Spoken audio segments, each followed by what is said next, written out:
things like Confucius and some of those Eastern philosophers and stuff like that. I think there's so much that is passed down as they wrote, and then so much of the history we have is because something fantastic enough that All right, welcome to another episode of the Joe and Doug Show. We are back after a hiatus and a vacation. We are back here to hang out with you and talk all things life. And you have like a brown glow to you. Is there a reason that you're feeling no, why? Are you full of vitamin D? I'm not as pasty as I was before. No, you're not. You had a good time in Florida. And so good. Got to enjoy it, which is good.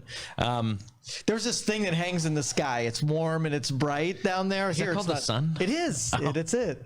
We had an ice storm while we were gone. I had to chisel my car out of like 2 inches of ice, and then we had snow, and then we had more ice and more snow and rain, and I had a leak in my sunroom. It was awesome. It was just man, I'm so bummed I missed that. Yeah, it was like -1 the one day. Sweet. Yeah, the wind and stuff. Kids canceled school. It was a mess.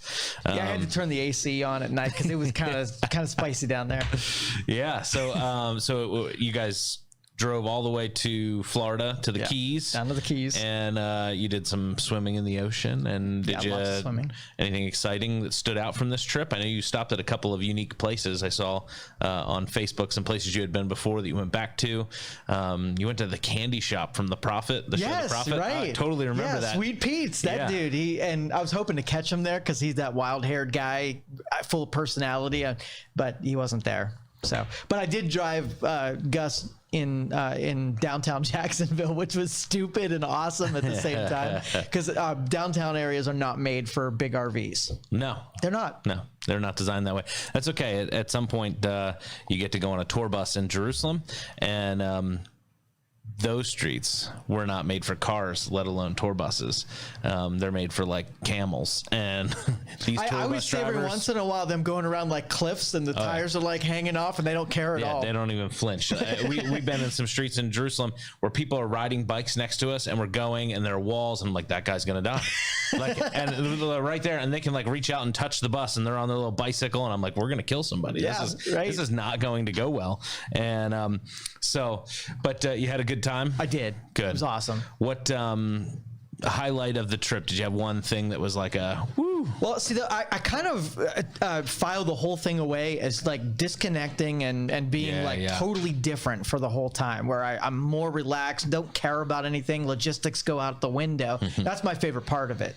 Yeah. Was there anything when you got back you were like, oh crap, or did everything flow smooth? No, just flowed right in. I've got some amazing people around me now. It used to be that I would go away for something and there would be a month worth of devastation to deal with as I got back, and I hated going away for that reason. But now great people around me, and they really paved the way afterwards. Good stuff. How did Debbie and Ryan like everything? Yeah, they were already like registering or reserving the spaces for the next vacation. So, no, that's good.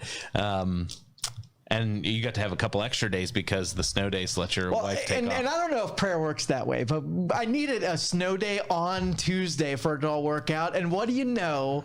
We got the snow day on Tuesday, which gave us 3 extra days. Hey, sometimes the Lord works in mysterious ways. But I don't want to use it up on that kind of stuff, but I am so grateful. It's like if I have to spend my prayers and I have to choose where I spend them, not one. You only get like 3 a year, and I waste them on a snow day? Hey, some kids, I mean, that's all right. It's a big deal.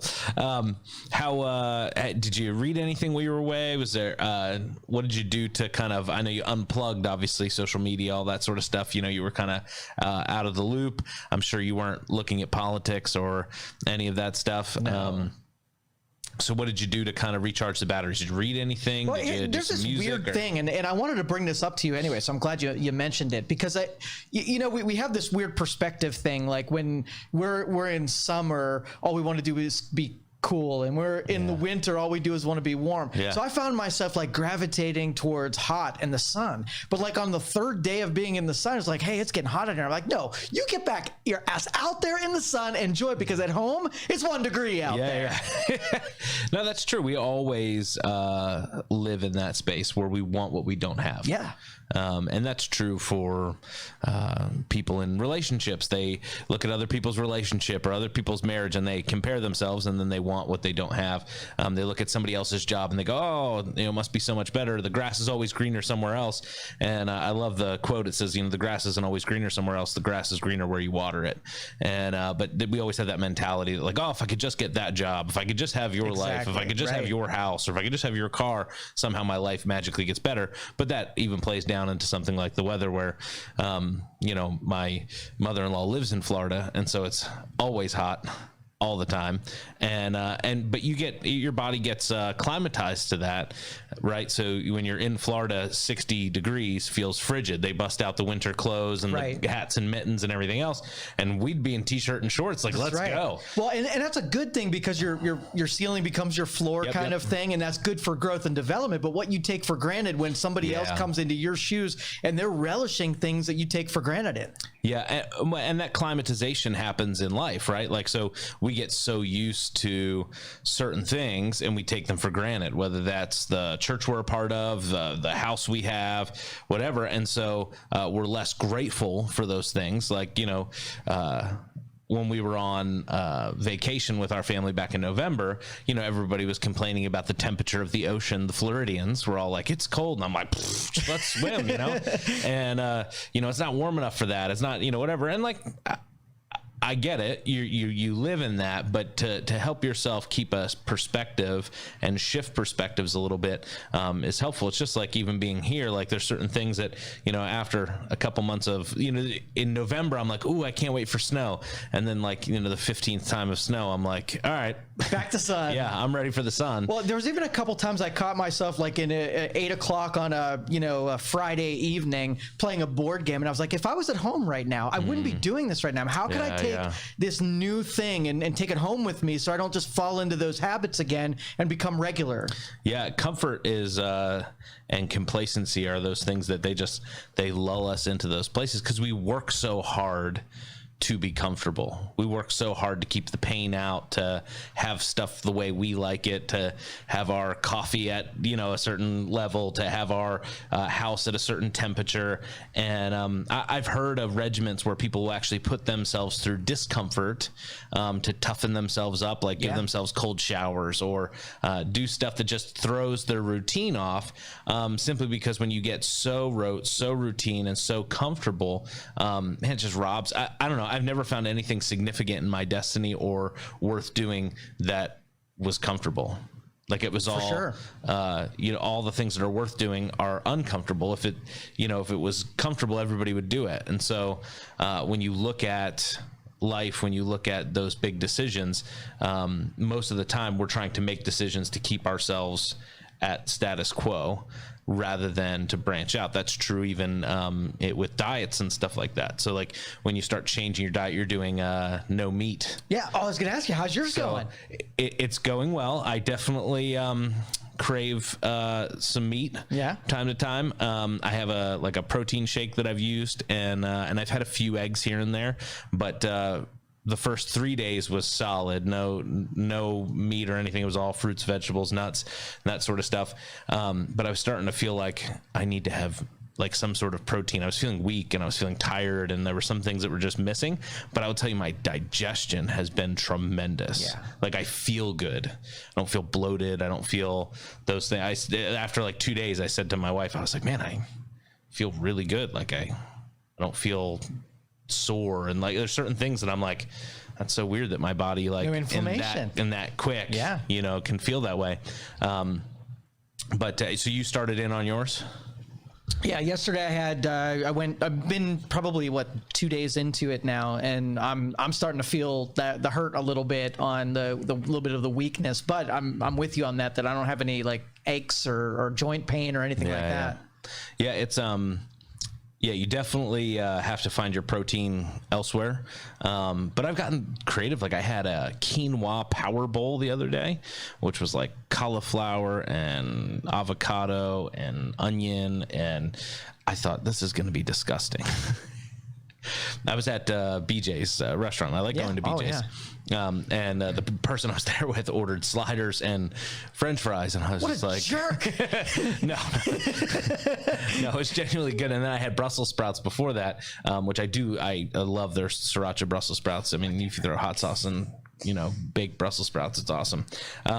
But our bodies fight to go back to equilibrium. So I even think, some of the stuff I've been reading as I'm losing some weight and working through being healthy, my body fights to go back to what it knows. And so even in your gut bacterium, it wants to force you to eat the foods that you've always eten. Because that stuff's dying, and it's like, feed me some bacon. Oh, hallelujah. But you want to kind of level yourself out. And that's the natural thing in life, right? So when you have instability, your body craves, your soul craves, your emotions crave. Well, let me find safety. Let me find comfort. And so we run for that. But all the good stuff's found in the uncomfortable. Right. So this is going to be a good topic. So how do we choose? We're in the middle of Lent, right? People are sacrificing, they're fasting. There's people are giving up, eating meat on Fridays. There's a number of those things that are, taking place right now. And they're choosing to sacrifice now, maybe for religious purposes and maybe for scientific purposes and maybe for health purposes. But regardless of the reason, those sacrifices, you're choosing to put your body through some form of discomfort to position yourself at a deficit, and that allows you to experience certain things. How do we choose that? Because everything in our culture and our life tells us to choose the comfortable, to choose the wealth, to choose the stuff that's easy, to not choose the difficult road. So for me, it's more subtle than most people. Most people will do like the New Year's resolutions. Will go extreme? They'll pull that pendulum way back, and the spring back is what embarrasses them and makes them go off track. Where you've known me for a while now, there hasn't been a time where you haven't seen me challenging something, physical challenge, a financial challenge, whatever. I'm always like pulling myself away from what would be comfortable and right on the edge of pushing some limitations. And a lot of it's health, because that's probably where I feel best, where I can do a lot of everything else that I do easier if I'm feeling like I have strength and energy and stuff like that. Yeah. So for the average person that's listening, when we talk about putting ourselves through pain, we're not talking about like walking around like whipping ourselves, hammer to the hand, right, not that kind of stuff. But positioning our bodies in a place, and our minds and our leadership, all of that in a spot where it's going to be tested, because you really don't know if you have something worth giving somebody else until it's been tried and tested. You wouldn't get in a car that they didn't first put somebody in and test drive that thing and put the crash dummies in it. And let's see how the airbags affect it. And you remember those commercials, oh yeah, back in the day, how they get their crash test ratings, and you want to drive this car because it's the safest, and we've tested it at this speed and whatever. But the same thing's true in life. So everybody wants to avoid being the crash test dummy, but realistically, you don't know if you have a vehicle worth having. You don't know if you have a life worth having until you become that crash test dummy a few times. And I think for you, I could probably answer this for you. You would rather control the experiment that's going to happen than for the crashing to happen without. And so I'm going to put myself through some stuff. I'm going to put my body through some hard things perpetually, and so that it's building strength, and so that I know what I have in the tank, so that when the moment comes where it does crash and I wasn't experimenting, I know how to respond. Yeah. And you trust yourself more if you're always put yourself and honestly, like, think about like running, where I wouldn't say, hey, let's test yourself, let's go run a marathon, right? I would say, let's just go see if we can do a minute worth of running. And once I can do that, I'm like, all right, I know I could do a minute. Let's see if I can do two. And so that it's not like over the top where I'm trying to injure myself, but it's enough that I can say, all right, let's stretch. Yeah, you have to test. We do it with our kids. So like, I watch them, hey, you're going to clear your plate, and then we bring them over, show them how to do it, then we let them do it. Like we're testing them, and sure enough, there's cups that fall on the ground and there's food that gets spilled, and it would be easier for me to just grab it and do it. Sure. But they're not going to trust themselves to clear their own spot unless I let them do it. I remember the first time my dad let me cut the grass. I got the lawnmower out, and he's showing me how to prime the pump and how to pull the thing and whatever. And he's like, you're going to do this. I'm 8, and he's like, this is why I had kids, and but and then you do that, and the first time I did it, I remember thinking, I'm going to chop my hand off. Like, you know, you're super nervous, everything's shaking, it's loud. But you know, you're doing that so that the next time I do it, I feel more confident. So those new experiences. We have a young lady in the office, Natalie, that started in January, and her least favorite task that we ask her to do is to call people she doesn't know or to answer the phone when she doesn't know who's on the other end. So I give her all the phone calls. Yes. I'm literally like, D, just make up calls that she has to make. Like, just give her some stuff to do, because we're gonna make this a strength for her. Not that she's necessarily gonna like it, but a comfort level for it, and then it's become a little bit of a gag and a running joke in the office. But it's true. Like when there's those things that I don't want to do, and I put myself through them, I always feel better on the other side. Yeah. Like, see if I can wake up at 6, and then once I do that, do 5:30, and then I'm really going to make myself angry and make it 4 o'clock, you know, just see what I could do. Guys, don't listen to that. That's terrible advice. No, you know, our kids are up early, and that's the reason we're up as early as we're up. But I don't know. If I do 4 o'clock, like, I have to take a nap midday. I don't know how you don't nap in the middle of the day. Are you not a napper? No. I like going to bed a little bit early. Oh, okay. I do. What time do you go to bed? 10 o'clock. Oh, okay. Fair enough. That's about what time I go to bed. Oh.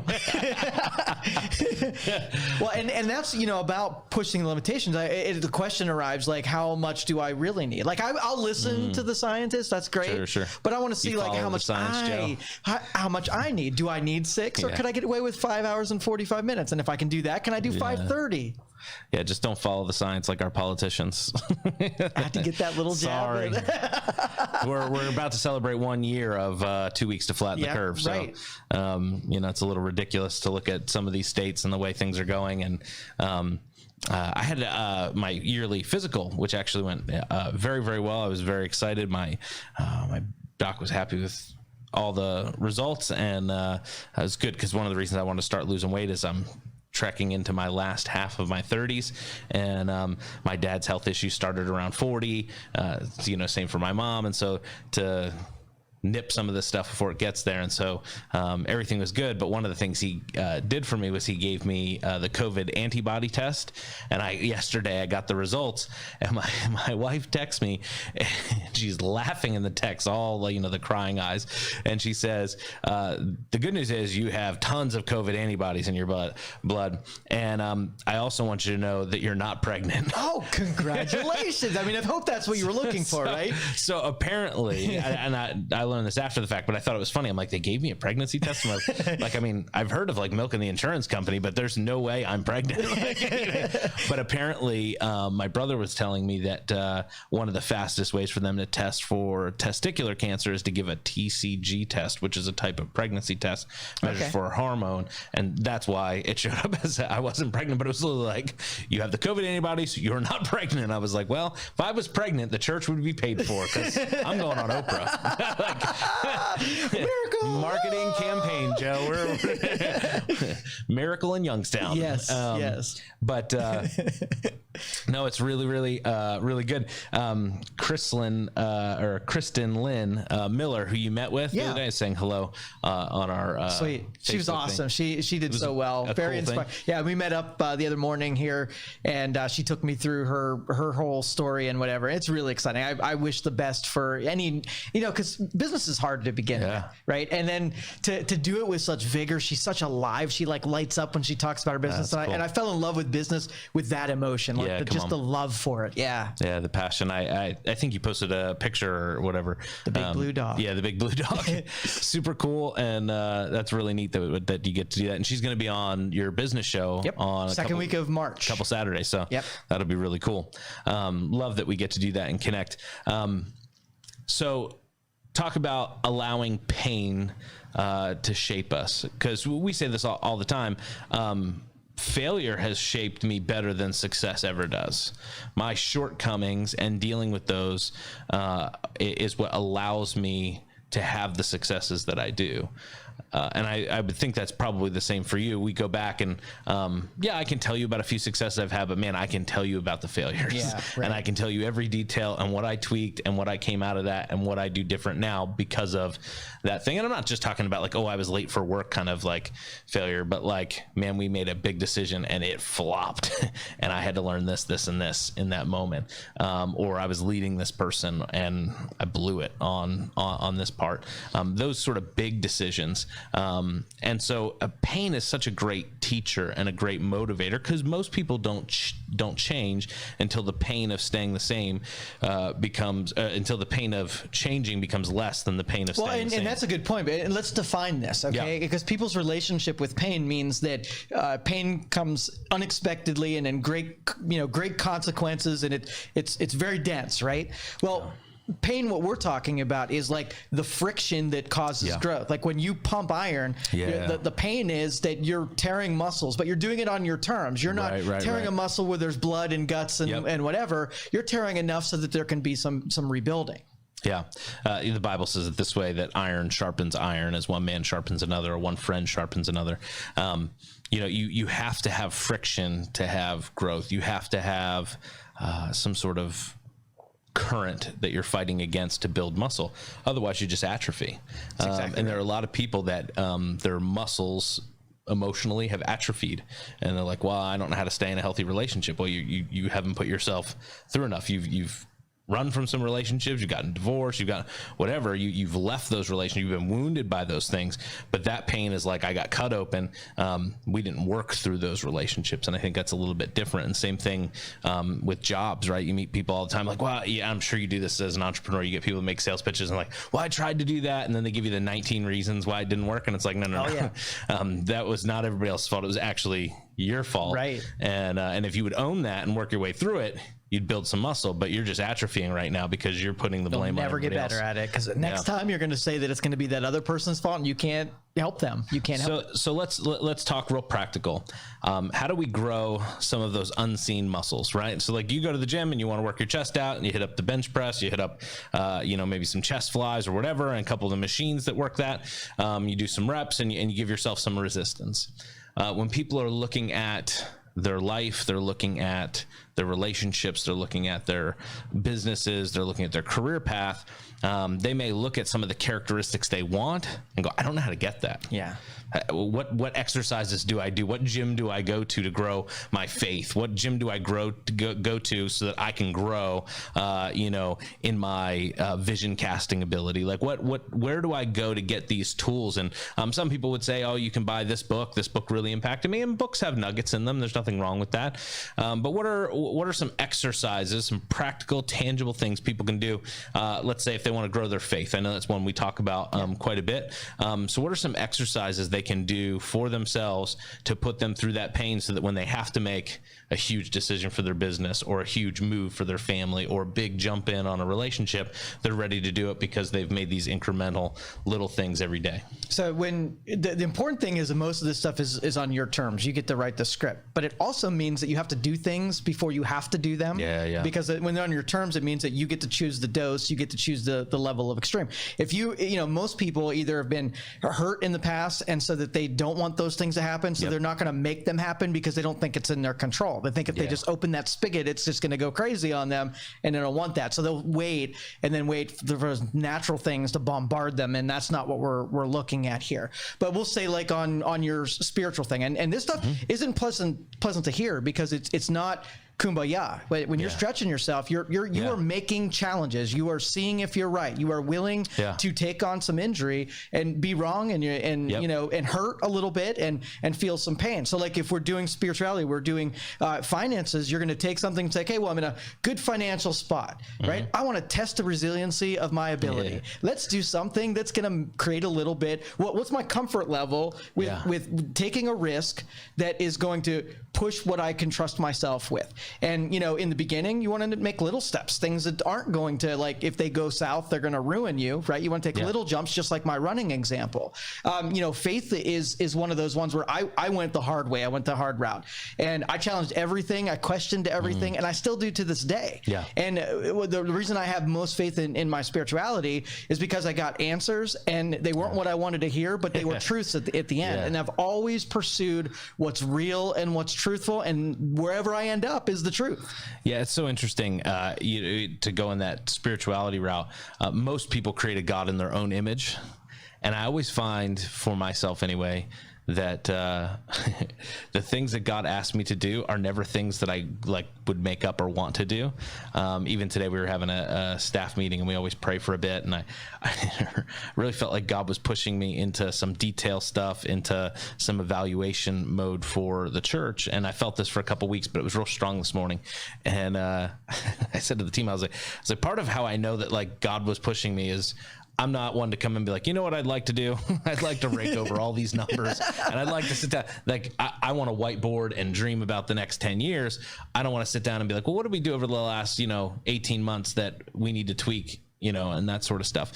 So I find for myself, and that's probably true, not all the time, but a lot of the time, that when God's speaking, a lot of times it's not necessarily what I want to hear or what I want to do. I may know that I need to hear it, but I may not want to hear it, if that makes sense. Well, if people ask me, even when I'm doing like the nutritional and diet stuff, they say, why do you do that? And my answer is always that I want to know. Like, I want to know where that extent. Spirituality, same exact thing. Why do I do it? Because I want to know. I want facts. I want to know how to act. I want to know what's governing me. I want to know. And, I'm not one to just, the scientists tell me about the thing, and I'm just going to say like, oh, okay, that must be right. You don't trust the science. No, I don't trust anything or anybody. I want to know. Trust but verify. I think President Reagan said. That's it. That's me. Which is, and it's true. Like, there are those things that are out there, and I think that's what's powerful about science in general, and something we're losing in our culture right now, is the ability to be like, yeah, I know everybody has said this is true for 200 years, but let's pretend like it's not and try something else. And then if it ends up coming back and leading us back to that place, fine. But if we're not, I had a pastor friend tell me that if you don't question something deep about your faith like once every 4 or 5 years, like you're getting too comfortable with this. Like I said to the church Sunday, like, if I have all the answers, you're in a cult. Like if we're really worshiping somebody who's bigger and greater than I am, there are going to be times where I have to go, as pastor, I don't know. Right. I don't know why that person died. I don't know why that happens. And I'm content with those answers, because there has to be a level of mystery to some of this stuff. To go a little more tangible in terms of life stuff, if somebody wants a healthy relationship, they want to grow, they want to meet some new people, they want to do that, but they've been hurt. A lot of people have been hurt in relationships, not by their own doing, but how do they grow that muscle, that extrovert muscle, that confidence to go and meet some people, to build some relationship, whether it's romantic or friendship or business network, doesn't matter. The muscles are all the same. It's just certain things get emphasized in certain relationships rather than others. I don't send you flowers. I send my wife flowers, but we're still friends. Yes. So and this is a good question for me specifically, because that's what I'm working on right now, is the relationship department. I lived in sort of like a meritocracy, so the people that were around me me because I get shit done, and that's that's why they tolerate all the rest of me, is because I can do stuff. But I decided that if I'm going to do some of the bigger stuff that I need to do, I need to be better at it.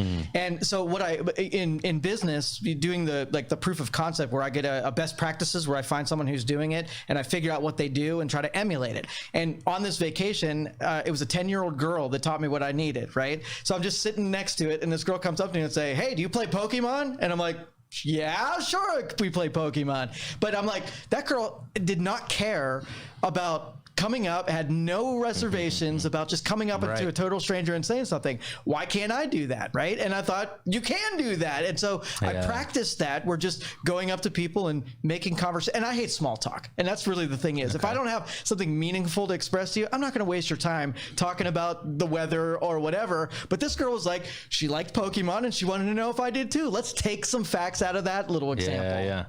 I love small talk. I don't know if you know that about me.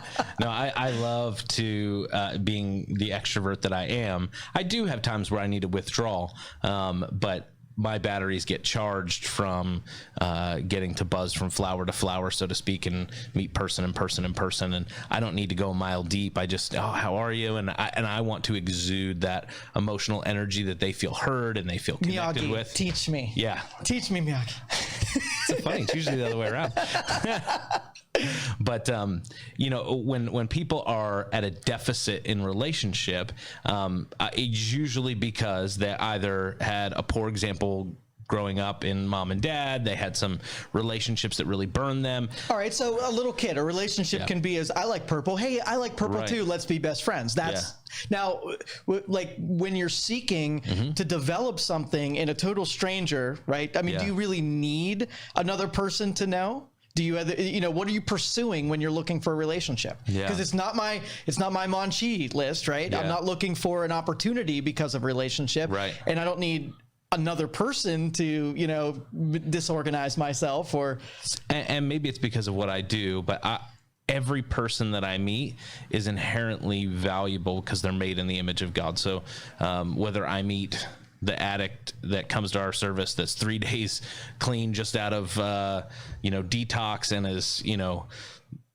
tweaking out on Suboxone or whatever else, like that guy has just as much value as the attorney or the doctor or whoever. And when I go through life like that, doesn't matter if it's the clerk that I meet, it doesn't matter, a Giant Eagle or wherever, it doesn't matter what station in life, doesn't matter. I'm doing youth ministry with the kids right now. I'm 2 weeks into it. Like all of those kids are inherently valuable. None of them are going to write the church a $50,000 check or anything like that. All of those kids though have insane potential and gifts, and I value them just like the person over here who's maybe contributing every week on the worship team. And I think when you remove people's stuff from them and you treat them like human beings and not just human doings, not your Monchi list, like this is what I can get from them. Then when I enter that relationship, it's actually not about what I get out of it, but it's about what I get to bring to it. And so I get to bring somebody maybe compassion or maybe hope or maybe a friend or maybe a laugh or a smile. And so when I'm going in there, I don't necessarily have a to-do list. Now, some of this is hardwired. It's the way God's made me. When I approach the room, I try and read the room and I try and read the person. And within a few moments, I can usually tell, like, this is what I'm here to bring this person. And so then I'm trying to make a deposit. All right, well, let's pause here because this is the good stuff for me. So I get those reveals like later on. I'm like, oh, I met that person and this was the most cool thing that happened because I did that. But going into it, I'm like so nervous. I don't know why I'm here and what I'm supposed to be doing. So that I'm missing that hardwiring portion. Like the intro is what I struggle with. Yeah. So you're saying you walk into the room and you're like, I'm not going up to anybody. Yeah, right. Like, why would I? Like, who are you and why should I get in your space? Yeah. For me, I just look at it as you're inherently valuable, but I'm also inherently valuable, and I have something that I could deposit in you. Don't know what it is yet, right? You don't have anything in mind. You're just going to figure it out as you go. 100%. Oh, I'm so nervous just talking about that. Joe is sweating, actually. I know you can't see it. No, but I mean...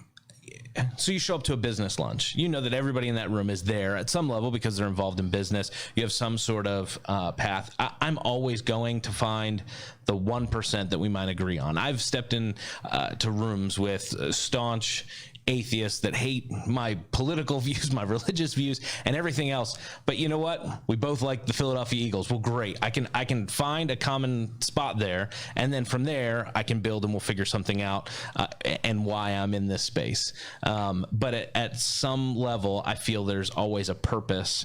And I'm carrying something that somebody else needs, and so I want to make that deposit.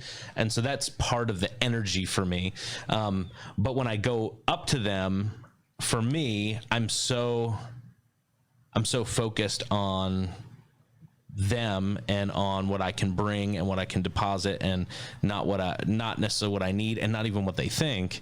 I'm in the room for them. It's almost when you feel like you have like a divine purpose or a calling, or with business, people would use the word passion. Like they're just passionate about it. Like you don't care about the competitors. You don't care about anything else. You say that all the time. Like, I don't care what people think. I don't care about that sort of stuff.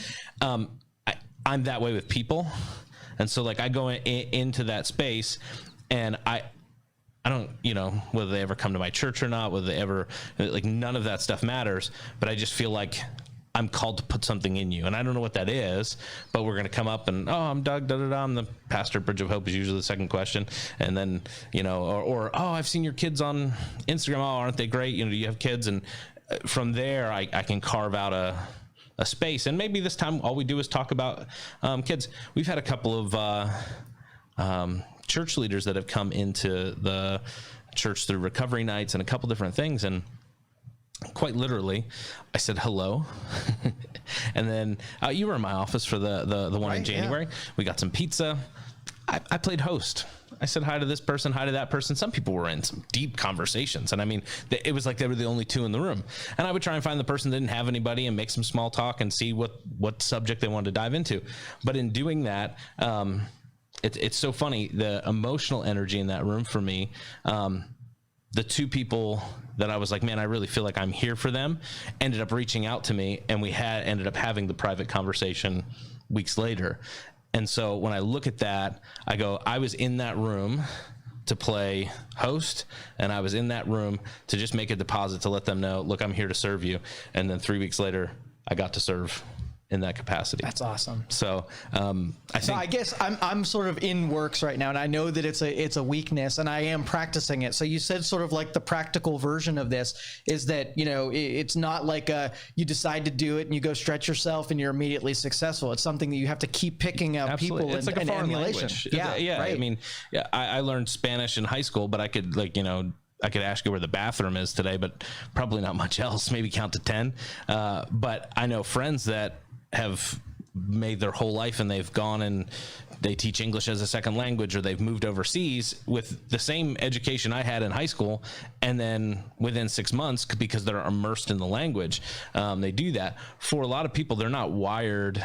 I want to say the majority of folks tend to be more introverts than extroverts. And so most introverts, it's exhausting. And so the emotional recharge to keep yourself in that space enough to learn the art is tough. Yeah. And so like for me, I would do it 7 days a week, 24 hours a day. And it's because you're good at it and you've gone through it. It's almost like the sense of working out because you get stronger and whatever. But when you're doing this, I'm still trying to figure out like what I'm supposed to be doing there. Like a confused guy at the gym equipment saying, I know I'm supposed to, it's good. I know I'm supposed to be here. You say that. This is so good. So tag along. That's the whole. So when I am headed to rooms where, and there's still rooms that make me feel uncomfortable. There will always be rooms where, man, there are people in here that, what the heck am I doing here? What do I have to offer them? And when you start feeling that way, that's a good sense of humility, I think. But I can remember having the opportunity to meet the Israeli ambassador, and I had the chance to have some government meetings and stuff. And I'm like, they want my opinion on what? Like why am I in this room? But in that room, it was always great to have somebody who'd been in that room before, knew their way around the room, and was able to bring you along. And even though, honestly, most of those meetings I'm talking about, I didn't say a whole lot other than hi, and I got to shake a hand, take a photo op. The others in the group, I just got to learn. I get to watch, and it's kind of like when you go to the gym. Like sometimes you gotta ask that personal trainer, "Hey, you get 3 free personal training sessions." Well, let me show you this. This machine works your flactoids. I don't know what a flactoid is, but it works it. And to have that space. And so for introverts out there, especially business people that are like, hey, I need a network, find that person who has the network and be like, can I just come with you? I'm not going to bother you. I'll pay for your meal. Can I just come to the next Chamber of Commerce meeting or wherever it is that you're going to go network and just tag along and watch how they do it. And then you learn those, I don't know, tricks of the trade or whatever, or intros, or some people are like used car salesmen. You can pick them out a mile away. They come up and you're like, oh God. Well, the 3 people, like one of my business partners, we would walk around in a thing and he would just know everybody and shake everybody's hand, and he would introduce me, and he'd introduce me in ways like, oh, I could be introduced myself that way. Why did I think of that? And then same thing with one of my radio colleagues, same thing, worked a room, and I went around and just talking to everybody, knowing, how does he know all of these names? And then you, same thing, where I just watch you just so naturally go from person to person, and it feels so authentic. And I feel like I'm like a bumbling teenager that can't come up with the words, like bubble gum, that kind of a thing. Squirrel. Yeah, exactly. I would say for me though, like I was doing this in middle school unknowingly. Like I didn't have, like I sat with this group at lunch, but I played basketball, and I also had friends that were in band, and I like, the different pockets of people. Like, I look at that and I'm like, I was kind of friends with everybody. Like, there wasn't a group of people that, there were some guys that I didn't get along with all that well, but like, they weren't like mad at me or something.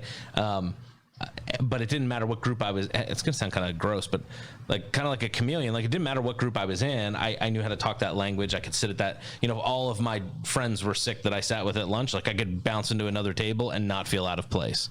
Because all right, we sat with the guys who play football. Well, I also happen to play, or whatever. And you find the common ground at the table. And I don't know. I don't know if that's because I changed schools a few times and I had to learn that skill. Yeah, I don't know, or hardwiring, or a little bit of everything. Right, and then check in with me from time to time, because I'm still trying to put up 50 pounds here a couple times, and I'm struggling on my reps. Okay. Yeah, but it's good that most, especially with what you want to do with public speaking and what you want to do with obviously what we're doing here at Youngstown Studio, and what you do with the radio at 570, and the way that you've kind of been divinely positioned to be a public figure in Youngstown. There are people that know your companies and know what you do. Sometimes when you don't have that skill, people are like, I thought, he's so warm on the radio. Right. Yeah. And that's my comfort zone. Public, and he's a jerk. But he's not a jerk. He just, I don't have that skill set in that space. It's interesting. So I met the president of the University of Valley Forge. We had him in January, and I hadn't met Dr. Kim yet. He was a mutual friend of somebody that said, hey, we should connect. And so he reached out, congratulated us on the opening of our new space, wanted to get together for a Zoom call. Well, we had a Zoom call, and I don't know, it's a Zoom call. Like, we were talking business and, opportunities to, cross-pollinate with the university and some of that stuff. And I'm like, man, that's really cool. Great. And then he shows up at the church to speak, a month and a half later, and we sit down, and within 5 minutes, he goes, wow, you are so much warmer in person than you were on the screen. I hate the screen side of things. I know how important it is, but within 5 minutes of being in my office and interacting with me, there was so I'm much better in person. I'll take the screen. Yeah. So. Like right now, I could have 100,000 people listening to this right now, and I'd be completely comfortable knowing exactly what to say, because it's a one-way road here. Yeah. No, that's good. Well, I think maybe in the last 5 or 10 minutes, let's talk about... Did I derail you, by the way? No. I was right on. That was good. Okay. I think dealing with comfort zones and putting ourselves in positions with stuff that we're not good at is important. It's one that comes down to this, like, what pain do I want to endure today, so that a year from now I can say, we're a church of X amount of people, X amount of dollars, and are able to do this in the community because we decided to sacrifice today instead of keeping up with the Joneses. Yeah. And what's cool too, that same perspective that we had about it, like being hot and whatever, if you look at a previous version of yourself and then you take today's situation and say, what would I have done on that previous? You're like, I've stretched a ton already. So going there isn't anything compared to where I came from the beginning. 100%. 100%. So let's do that here to kind of wrap this thought up. What are some of those things you've done for yourself that you look back 20 years, the beginning of Youngstown Computers, the beginning of Youngstown Studios, some of the stuff, and you go, this was the restraint I wore, this was the pain I put myself through in order to have what I have today? Because a lot of people look at successful people and they just think, like, you woke up, you farted, and went and had success. But but realistically, there were some tears involved there was some sweat involved there was some nights where you didn't think things were gonna you thought, well, this is it. Sorry, honey, we're gonna be out on the street. Especially when you're at the top of the ticket, when you're the entrepreneur, the president, the CEO, when you're in that spot, like, you own it. And if business is good, it's great. Everybody's, oh, Joe, you're the man. When it's not so good, not many friends. Yeah, it can be real dark. And so what were some of the painful moments you had, whether it's Youngstown Computers, this, investing, whatever it was, that you said, I'm going to make this choice. It may cost me everything. It's painful now. But in the end, now everybody looks and goes, oh, Joe, you're so successful. You're able to do da, da, da, da, da. So the financial one was the worst, and because if I didn't have such an amazing wife, honey, thank you, it would have sunk most people's relationships. Yeah. What I put her through, from the not going on vacations to only drawing off like $50 a week and being as poor as you possibly can so I can survive another week into it. We were like really financially weak for quite a long time. I mean, I saw the potential. I knew what I was doing from an exponential deal, and all I had to do was do it long enough until the tipping point happened, and I knew we were going to be in the clear. But I mean, these were years that I had to keep not myself but my family together during that deal. But that was hard. That was strain, and you can. And I know a lot of relationships fall victim to that strain, and I did it on purpose. Where there was, and this is the worst part. Right in the first couple months of me deciding to do Youngstown Computer, I got an offer from Pitney Bowes to go and do tech work in there, offer me $100,000, right? When I was drawing $50 a week off of my own company, I turned down a $100,000 job. I was like, Deb, I'm going to do this, right? And then she was like, maybe you should take the job. No, she didn't say that. But I know that even I was having some doubts whether or not this was what I really want to do. I was like, yeah, this is what I'm going to do. Yeah. It's interesting. I had a new friend that is in ministry and has kind of their own thing rolling, and they had an opportunity to go to a huge church, and it would have had all the toys, all the bank stuff would have been in place, and it would have been taken care of, but they're chipping away doing their thing, and they said to me, they said the hardest thing that I've had to do thus far is when I'm going to turn that down. And I was like, whew. But very similar. Like, absolutely. But when you're passionate, when you're called, and but you're looking at it now, and you're like, that would have been the worst mistake of my life. Think of what would not have happened, because I would have got comfortable. You would have been safe. That's it. You'd have paid I would the have bills. been stuck there. Yeah. Mr. Wonderful from Shark Tank. What did he say? It was on TikTok. It was so good. He basically said something along the lines is, salary is the medicine they give you to keep you complacent, or something along those lines. It's not a perfect quote, but I heard it and I was like, whoa. And he said, look, there's nothing wrong with being a good worker, but when they give you the salary and you buy the house and you get over in debt and stuff like that, they own you. You're stuck. Yep. And that was the point he was making, is that, when you get on that, and of course he's like, they've endured all the risk and they've done this and they've done that, so they don't get to take the salary, they get to take all the profits. But if you're willing to take a salary, and good employees are tough to come by, but he was that line, salary, something along the lines of, salary is the medicine or the poison they give you to keep you complacent. I was like, whoo, that's good. Yeah. And let's do this real quick before the end. So for some of those folks that feel stuck, I find there's some times where I meet people in their 20s and 30s that talk like they're in their 60s and 70s. And I'm like, you can change. Like I've said from the platform, you can make money anywhere. So you don't like your job, quit. Go find another job. You go start a business, go these things. And everybody's like, and everybody, I have responsibilities. I get that. I have responsibilities too. I'm not telling you not to take care of your family. I'm not telling you not to take care of your bills. But at the end of the day, why do I want to just arrive at death safely? Isn't that strange? Like especially when right now, like I'm 36. Like if I wanted to change, I can change whatever I want. Like why not do this? Why not do that? Well, you have 4. I do have 4 kids, but why do I want to look them in the face and say, well, Daddy played it safe? Like I want to look in the face and be like, man, we did some cool stuff, and it wasn't always fun. We didn't always have, but we set out and we did what we were called to do, what we were passionate to do. Like for me, when I look at life, like I don't mind enduring the pain as long as it's on the way to letting me fulfill my purpose. Pain without purpose is terrible. And some people put themselves through pain every day by showing up to a job where they get a salary. And it's like, well, just quit, go do something else. Like, and I struggle with complainers. I don't know about you, but I get a lot of folks,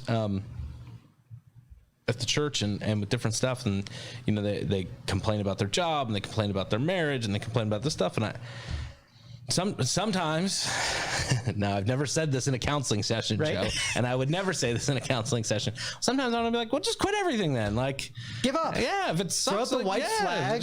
I don't know. Out. Sometimes it's really that bad. Like, I don't know. I'm so But sorry. in the moment, though, I mean, I've been in some of those spaces where you don't feel like you have that choice. You get backed into a lot of those things, and at the time, I felt like there was a point of no return where once I made those decisions, I mean, they had to, like, those are strength positions for me. In the moment, they did not feel like strength positions. Well, and I think those are the places that you grow from the most, when you're in those desperate spots.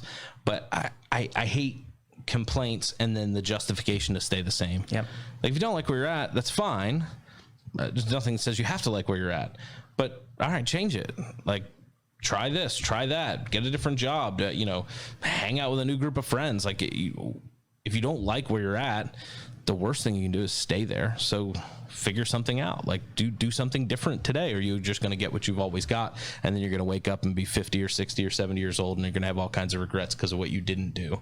I have a show idea for Thursday. Okay. You don't have anything planned, right? So I'll be here. Okay. So on Thursday, let's talk about like inspiring and changing like the hearts and minds of people who have already decided that they're checked out, like the white flag up. And let's see if we can figure out some motivational methods. And I'll share the ways that I've gotten some people off the sidelines. You can do the same thing, and see if we can get some people that are arguing with us over there when listening to this saying, well, I can't do it, I'm stuck here. But let's see if we can appeal to them. Yeah, no, 100%. Because if you can, some people say I'm stuck in a rut, and a rut's just the grave with the ends kicked out.